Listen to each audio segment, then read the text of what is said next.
Hi, my name is Sanjee. And my name is Nick. And welcome to the Nick and Sanjee Podcast, episode 1, incidentally. Yep. Because this is our first episode, I thought we'd get straight into it because we know you're probably wondering what it's all about. So we'll run through a bit around the purpose of the podcast, who we are as hosts and presenters, and a bit around our plan and goals for the year. How's that sound? Sounds good to me. Good. Very keen. So, Nick, who are you? I am Nick. A bit about me. I have been doing YouTube for, I think, almost 3 years now. Just under 3 years. And Sanjee originally got me into it. So thanks for that.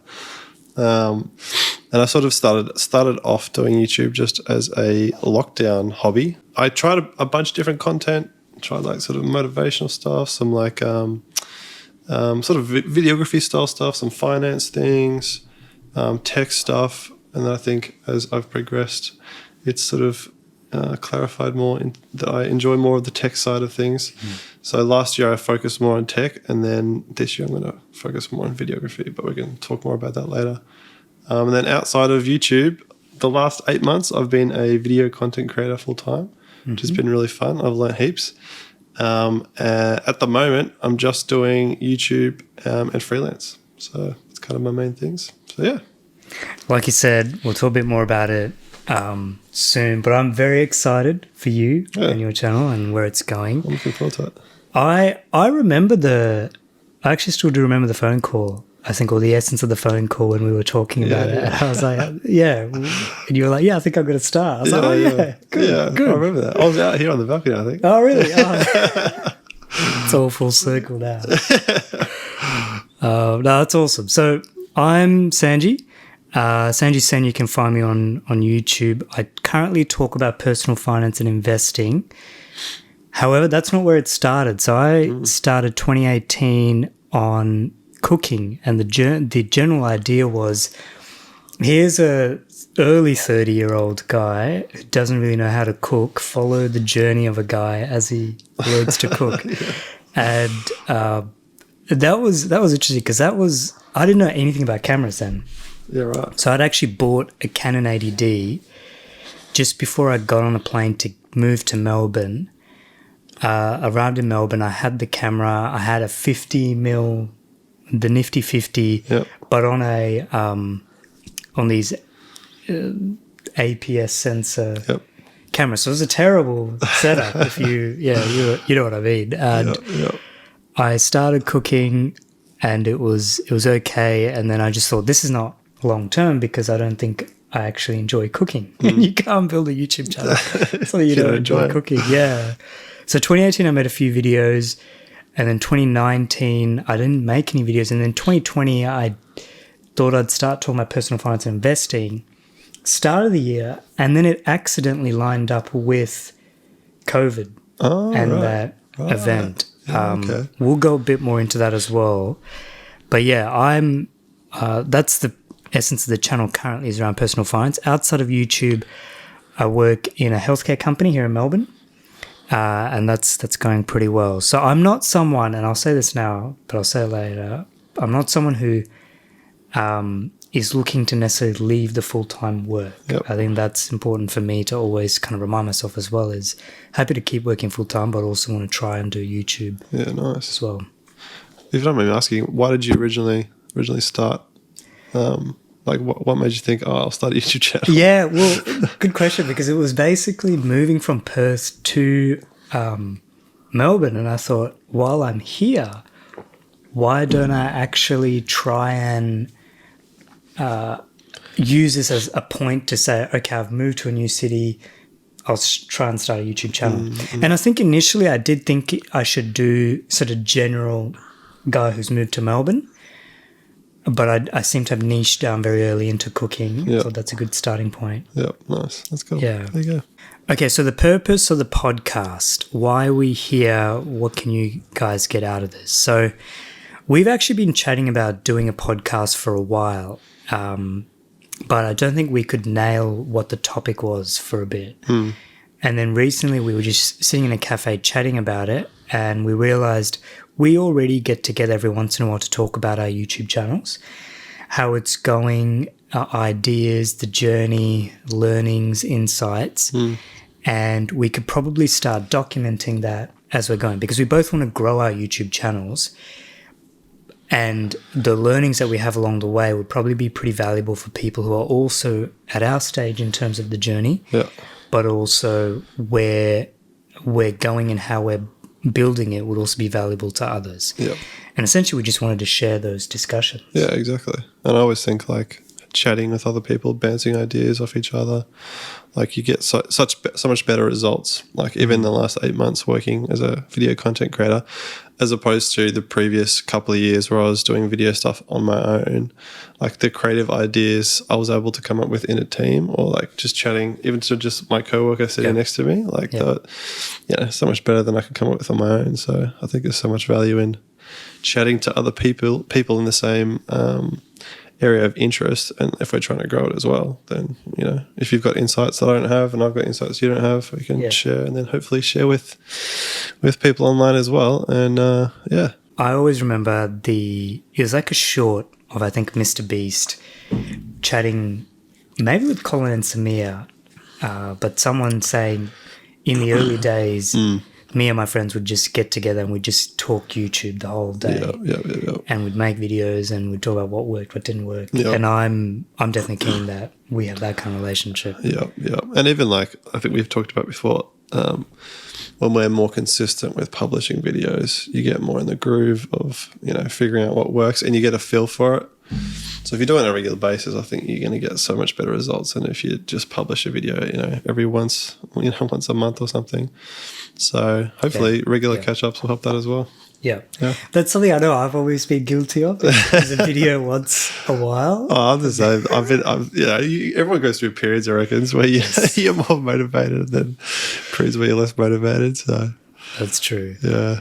And hopefully as well on this journey, I'll spend more time in my own analytics as well. That's something I know I definitely need to improve, is time in analytics to learn what actually worked. Yeah. I'm definitely someone who's like, once you hit publish, move on. That's good. So I think we're also thinking at some point, obviously we'd like to bring on some guests. There's some people that we already have in mind to talk through as well on the journey and learn from as well. Yeah, definitely. Okay, so on to the main goal for the year in terms of our YouTube channel, and also maybe even in terms of the podcast. I know I've actually got some thoughts for the podcast. I know I'm keen. I was looking at some stats around podcasts. I think we should definitely try and do at least something like 10 to 15 episodes at a minimum. And that will put us in the top 1% of podcasts. Really? A lot of podcasts don't even get to 10 to 15 episodes. I'm kind of not surprised, but yeah, let's aim for that. Let's do that. Awesome. Good. Okay, but in terms of our YouTube channels, it's the start of 2023, very early January. Nick, what are some of your goals for the channel as you're sitting now? I think this year my main goal is to make it financially sustainable as my full-time income. Well, like have the ability to make it my full-time income. So I've still got the option of doing another job, like kind of like what you're saying. Still have the option of working full-time or part-time, but being able to rely on YouTube as a full-time income. Yep. And I think that's mainly just because like I really enjoy the flexibility of YouTube, and for a long time now, I've had quite a few businesses over the years, just small businesses. I think I've been trying to figure out how I can get to that point where I'm not like locked to something. So I've got the freedom, especially to travel. I think I want to travel more with Esther. I think that'd be great. But to just do more of the things I really enjoy. And I was even talking to Esther recently about how I think as a kid I was homeschooled to year 10, and then the final 2 years I was I did mainstream school, and I think I just love the flexibility of homeschooling. And my mum was really good at keeping us to a strict schedule. And, it wasn't just free for all. So we had an actual curriculum that we followed, but just the freedom of being able to do what I really enjoyed and focus on what I enjoyed. I think I've never forgotten that. I think I've always tried to tried to get that back in some way. Yeah. So yeah, that's kind of where I want to take the channel in one part, and then also I think I just enjoy making connections with people, like our connection or other people who are interested in the same sorts of things that I am. I think that's one of the things I loved working in my old job, my content creation job, was the fact that I was constantly around people who were interested in the same things I was. Yeah. And yeah, just being able to share that enjoyment and passion with other people, I think is awesome. And I think that's what's such a cool opportunity about YouTube and any sort of social media, really, building your own communities. You can build a community around something that you enjoy, you know. Yes. So it's like very, very tailored to you, which is really, I think it's awesome. And if you can bring other people in on the journey and share things around, I think that's great. So that's a long-winded way of saying that's my main goal. The next 2 months, I want to try and put out as much content as I can, just to sort of see what works, what doesn't work, and to see how sustainable it is and where I can get it to. Because I'm kind of maybe 40% of the way to like a full-time sustainable income. So that's awesome. If I can close the gap over the next couple of months, and then keep going, fill in the rest with freelance. That's kind of what I'm hoping to do. So, in terms of numbers, I'm aiming to do 2 main videos on my YouTube channel a week, 2 shorts, and then 5 Instagram reels. So, okay. That's good. So you're cutting across YouTube and Instagram as well. Yeah. I've kind of wanted to experiment more with Instagram for a while, but I haven't known much about it, and I've also haven't had the time. Yeah. Like I've kind of only had enough time to do maybe 1 main YouTube video a week, working full time. Because I edit all my videos as well. I haven't outsourced, which I'm thinking about doing. But I'm curious to see what Instagram's like. And I've heard good things about the possibility of growth, and then using that to feed my YouTube channel. So I'm curious to see how that goes. It's kind of another one of my goals for the 2 months, just to assess what Instagram's like as a platform. Yeah. And you were saying, Nick, in the early days of your channel, it was a lot around tech. I'm curious, over the next 2 months, are you looking to do more on that, or talk me through what you're thinking over the short term and to the medium and long term direction of the channel as well, in terms of content? So I feel like, especially over the last year, I think my passion for videography and making videos in general has increased a lot. And so that's kind of the direction I think medium to long term I want to go more in, is video making.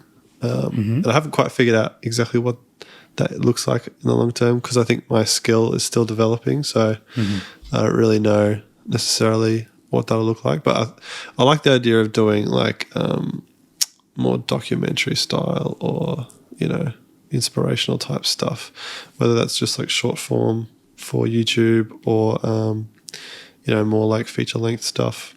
Wow. Okay.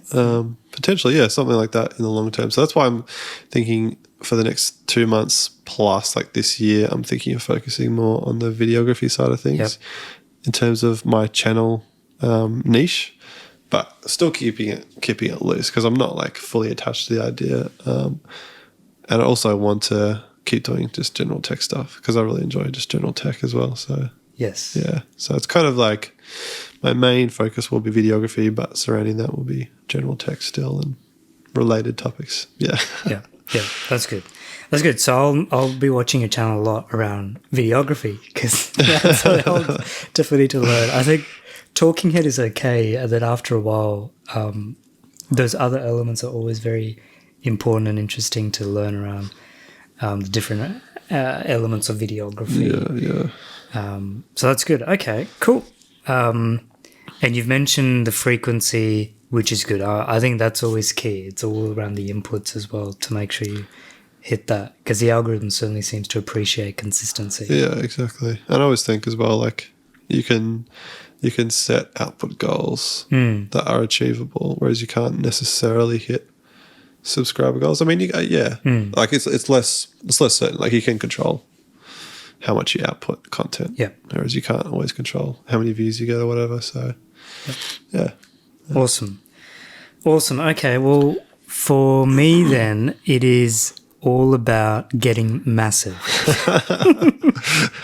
So every year I think I tell you and anyone who is listening to me about my channel, this is the year I'm going to get massive. It's going to happen this year. This is the year. And I think I broadly either do the same thing or do nothing different. Or don't do anything at all. Like, as in, I think in 2019, I thought I'll make my channel really big. I didn't make any videos in that year. So this is a year where 2023, where I also want to do something a little bit different. So my channel focus is currently personal finance and investing, and that's been fine. And like I said at the start, I think I accidentally picked a good area at the start of 2020, which really helped grow the channel through, I'm calling it its second wave of growth, where helped me get monetized, definitely. I know there was one particular video, the how to buy shares on ComSec, was a very handy video that happened to come out at a good time in the history of my channel. My stomach is wrong. I don't know if we need to do that again, or we just keep rolling. Just keep it in. If you do hear a grumbling, that was me. Apologies. This is a raw podcast in its early days. And so I was thinking about this because I know I need to talk a bit more about this on the YouTube channel itself, but I see my channel going through different S-curves. So the first S-curve was cooking, because it was basically, I don't even know how to make videos, so let's just do the reps, make videos. That was cooking, that worked fine. Then the second S-curve was creating videos on personal finance and investing. I enjoyed that topic. I was a little bit more refined in my creation process. I also started bringing on board an editor, tried to systematize the process. And that went well, and that got the channel monetized and, brought in a decent level of income. But the reality is that topic is also getting a little bit boring for me. And this is sort of the reality, I think, of your YouTube channel, is it ends up reflecting your personality. And if you're someone who does get bored after a while, your channel will also start to get a bit stale. And I'm also finding the whole topic of personal finance and investing is probably not that interesting as well, because if you're someone who joined the journey in 2020, fair enough, you joined, you probably learned as much as you can over the last 2 years. So now are you still necessarily getting a lot of value out of personal finance investing channels? Because we're all saying the same thing. We're saying, have an emergency fund, budget, and then when you're ready to buy shares, pick a broker, buy shares. That's it. Buy ETFs. What else can we really say? Sure, we could talk about portfolio optimization, but that's where even I've got a limit to my knowledge, because this is not something I'm doing full time. So I'm realizing there's a limit to how much I can do on the channel. And now's a time when I'm not necessarily going to pivot. Maybe I'm going to pivot, but I'm also adding some additional pillars to the channel around what are the topics I'm going to talk about. And this is where I'm trying to align it back to me as a person, to say I'm 35 and I'm saying, what can I do as a 35-year-old for the next 30 years? What do I optimize? Where do I go? What can I improve? Personal finance, okay, that's a topic. Healthcare, relationships, all of those areas are things that I'm going to start to bring in to the channel, while also bringing in some challenges, because I know challenges is how you grow a channel. So some of it will be extreme, some of it will be pretty crazy. I'm pretty curious to see what you do. Me too, actually, because I've been talking a lot about it. I haven't got as much detail, but it will come through. And my big goal for the year is actually, like, a key underlying goal will be to try and double my income. So I have a certain amount of money that I earn from my full-time job, which is whatever it is, and then I've got money that I'm earning, a little bit of money from YouTube, a little bit of money from other sources, but it really doesn't matter. And I'm going to basically try and match what I'm earning from my full-time job from my other source of income now this is the bit which I haven't thought about, but let me give some detail around, in like a post-cost point of view, because you know how you can start a drop shipping business and say you've earned $50,000 in a month, but you've spent like $45,000 on goods. Yep. What I want to be able to say is I earn this much from my full-time job, and the costs of doing that job are sort of my time, I guess, and X dollars came in. And then from my side hustle businesses, I earned this much after all the costs. This is how much I actually took home kind of thing, but pre-tax. And that final figure will be the same amount as your full-time income. Yeah. Nice. By December. Nice. So it'll be the run rate by December should be the same. Yep. But probably all the journey along the way will be all over the shop. And I guess that's the essence of the channel, will be here's the journey of a guy trying to match his full-time income, and he tries various things. Yep. No, that's really exciting. Very exciting. So that will be good. So in terms of operationally, similar to you, also trying to do 2 videos a week, because I think we've both noticed that seems to be the growth point. And also looking at doing shorts and shorts, because that seems to be an area where YouTube wants to grow. Yeah, 100%. I'll probably try and do at least 1 short a week, maybe 2. But are you thinking doing shorts separate to your long form? Like, are you going to cut content out of your long form and turn that into a short? This is a good question. I don't know, because I don't know if I think with this new camera that I'm testing out, possibly I can do that. Yep. But yeah, let's say I will try and cut bits out, or my shorts may also be just basically summaries of my longer form videos, because I think that also works, especially currently. If you look at my current channel, like ETFs, I can say 5 good ETFs, and then I can just do a snappy version of that in 30, 60 seconds. Yeah, nice. Which makes you wonder, what is the value of your longer form video if you can say everything in 60 seconds? Yeah, true. I guess it's like a book though. Like, you can read the book summary, you can read the full book. You get more detail and value out of the big thing. But I've heard as well, like, your shorts can be a good hook or lead in for people to your longer form content. So absolutely, I'm trying the same thing. Like, I did a short, which is just a cut down version of my my long form video. So we'll see. Actually, I did a couple of weeks ago, and the short is actually feeding the long form video. Awesome. Interestingly, so yeah, worth trying. Yep. Yeah. There you go. Okay.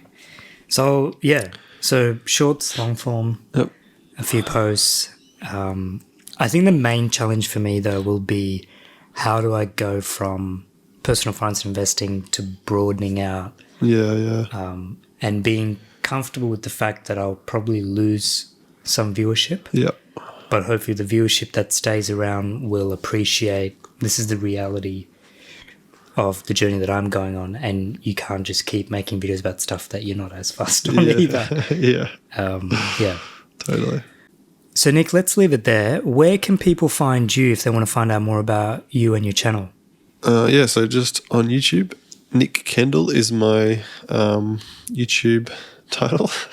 My channel name. That's it. And my Instagram handle is @NickKendall_. So Instagram or YouTube.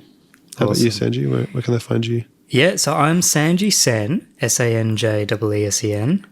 Also on YouTube. Don't go to my Instagram, because I haven't done anything. If you find it, look, good on you. If you also find my TikTok, good on you. But stick to YouTube for now, and I promise I will make the other things better over time. But we both also have websites. Yes, good point. So you're Nick Kendall? NickKendall.com.au. Yep. And I'm sanjeesen.com, because I don't have an ABN. I need to sort that out. I wanted a .com, but I couldn't get the .com. NickKendall.com was taken, so. That's good. Awesome. All right. Well, thank you, Nick. Thank you, Sanjee. It was good. See you in the next episode. See you then.